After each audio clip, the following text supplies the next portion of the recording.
Welcome on stage Marina Short, who's the CEO of Consumer Profile Bureau. Marina has been actively involved in the credit industry for over 20 years, where she has represented various industries from credit bureaus, debt collectors, credit providers, education providers, and accountable institutions. She currently serves as the chairperson of the Credit Bureau Association of South Africa, and is also involved with the various industries that constitute the credit biosphere. Welcome. Please give a round of applause. I see you already fixing. Oh, you moved it forward. Okay.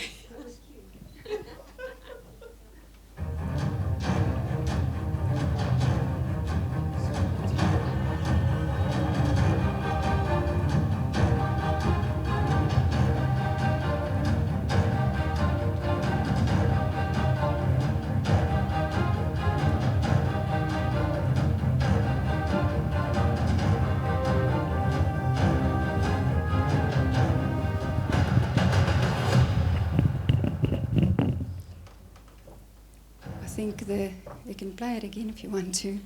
The images that came up there is probably what goes through my head every night when I go to bed.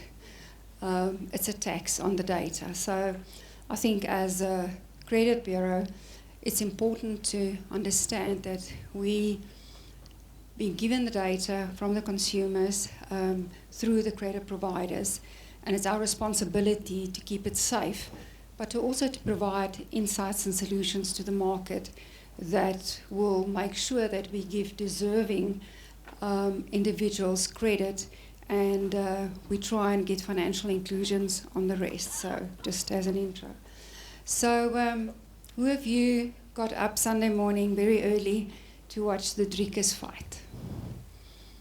Okay, so you would know that he's saying is hulle weet nie wat ons weet nie. So I decided today to introduction to CPB is to actually make it they don't know what we know. So I think firstly a client life cycle data needs. All clients, irrespective from which industry you are, you've got the same basic needs. Firstly, you've got to find and reach new prospects and all the data around that. Secondly is acquiring, onboarding profitable customers and simplify the onboarding process. Very important there that we make sure we look at all the legislation and regulations, FICA, National Credit Act, treating consumers fairly, and we cover all of that off. And then growing, building loyalty and retention, protect, manage the threats and risks early, and then recover, mitigate loss. So in that life cycle of consumers, what data do we have available so that we can make informed decisions? Important, we need to understand what's the risks and what's the opportunities and how can we actually utilize that data. So, hulle weet nie wat ons weet nie. They don't know what we know. I think in the standard bureau environment, there's a lot of insights that's sitting just in the normal bureau data, but also in the alternative data. On Thursday, I'll be talking about the alternative data and some of the solutions that is actually available and that we are actually launching on Thursday, utilizing alternative data. So I think important. I think if you look at Credit Bureau stats, I got these figures from my team. This was actually at the 30th of June 2024.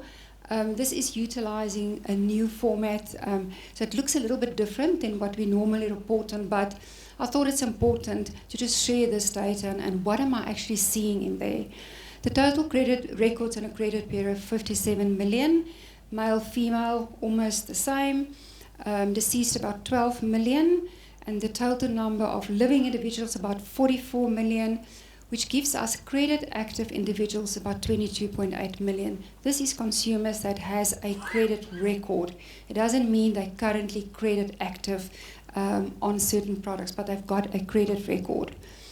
Interesting there on your credit active individuals that females sitting on 55% and males on 42%. Then if we look at individuals in good standing, and the definition of my individuals in good standing is you got no arrears, no adverse, no judgments on anything, not the 30, 60, 90 days. So we're sitting with 8 million consumers really in good standing, no arrears, nothing. 43% male and 56% female. Interesting how that is actually coming down. I always thought it was more accurate between them. If you look at the total figures, the male and female, for those of you that's good in maths, there is you will see there's a count different. This is where it's passport numbers, where we can't derive the male, female, and the counts are a little bit out. And then in arrears, bigger than 30 days, 1.2 million, and 30 days and adverse, 10.6 million. 67% female sitting there. And this is the true figures of what is actually happening on the ground. I saw an article yesterday that individuals earning 40,000 and less is in big trouble. More than 50% of their disposable income are being spent on rent. Now, historically, if you look at vehicle asset finance and home loans, they normally work on a third. You can't be more than a third. But what's happening currently in that bracket of 40,000 income, we're actually seeing they're deteriorating very fast. And I don't think if we get the decrease in the interest rates, going to do nothing to those people, especially those that are renting, that lost their houses because they can no longer afford to buy. So I think it's going to be an interesting space, and we need to make sure that we take that into account for decisions. I asked one of our BI guys, I said, go and look at a sample data set from 2019 to 2024 and tell me what you see there. We looked at, I think it was about 8 million consumers, and this is estimated income brackets that we used from the Bureau. The credit score of the less than 2,500 income increased, or was better with 2%. Installments went down with 29%. Total accounts, so it was an interesting one. But I think if you go down to people earning between 20 and 30,000 a month, their credit score actually went worse by 13%. The installments went up by 54%. Total accounts less, so you can see account consolidation happening there. The current balances went up by 22%, but the amount overdue went up by 197%. I had them double check the figures on the sample set, and this was actually true. And then those earning over 30,000, almost a similar situation. Installments went up by 57%, and the amount overdue by 161%. This is the true facts we have. But rather know what you don't know so that you can utilize that in informed decisioning. So what do we see? These are various reports that we did in the market. 36% of credit-active consumers are sitting in the current status, where, once again, it's our definition of current. 40% of consumers' expenses sitting in a credit report. It's critical that we look at the alternative data. You can't really make an informed decision purely on a credit bureau report, because what about the missing data? So in credit bureaus, we look at the credit exposure, but we also look at affordability. And do we really have the tools to understand what those consumers' expenses really is? Been working on the maintenance orders, which is the thing that was a challenge. The municipal data, the expenses, the rent, we are currently not pulling into bureaus, typical the TPN data, but you have to consider those when you make informed decisions. 42% of grant recipients earns less than 5,000. 52% of grant recipients has adverse credit records, which was really interesting. So currently, it is a requirement that you can utilize the income from a SASSA grant for credit application, but they need a letter from SASSA to say that this is the income that they're getting from SASSA, because there's no way that we can integrate. So the limitations we have in certain data sets we would need to get access to that to make sure that we've got full financial inclusion. And then the youth unemployment rate, 61%, but if we really look at the true unemployment rate, we're sitting at 71%, 18 to 25-year-olds that currently does not have a job in South Africa. So the South African unemployment rate is the highest in the world. We're sitting with 24 million individuals that doesn't have a job. And, you know, if we look at the SASSA grants, that is also increasing, and I know they're looking at the basic income grant, but there's only so much money available in the pool. So what are we doing as private sector, taking hands with the public sector, and are we focusing on solving that problems? Because if we can solve the unemployment problem, then a whole lot of other things will come available. One thing that's also close to my heart, I didn't put it on here, is the amount of money that's sitting in unclaimed benefits. If we can get 50% of the unclaimed benefits that currently sits with the pension funds, we can give that back to the consumers, we'll solve most of these problems. But the challenges, and a lot of that is that they can't trace these consumers. Give them to me, I promise you we'll trace a lot of them.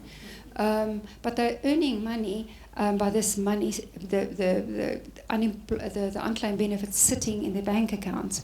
So, you know, can we get policy, can we get regulations and legislation that forces them to get this money out? Those are the types of things that I think we should be focusing on, low-hanging fruit that we can make a difference in South Africa.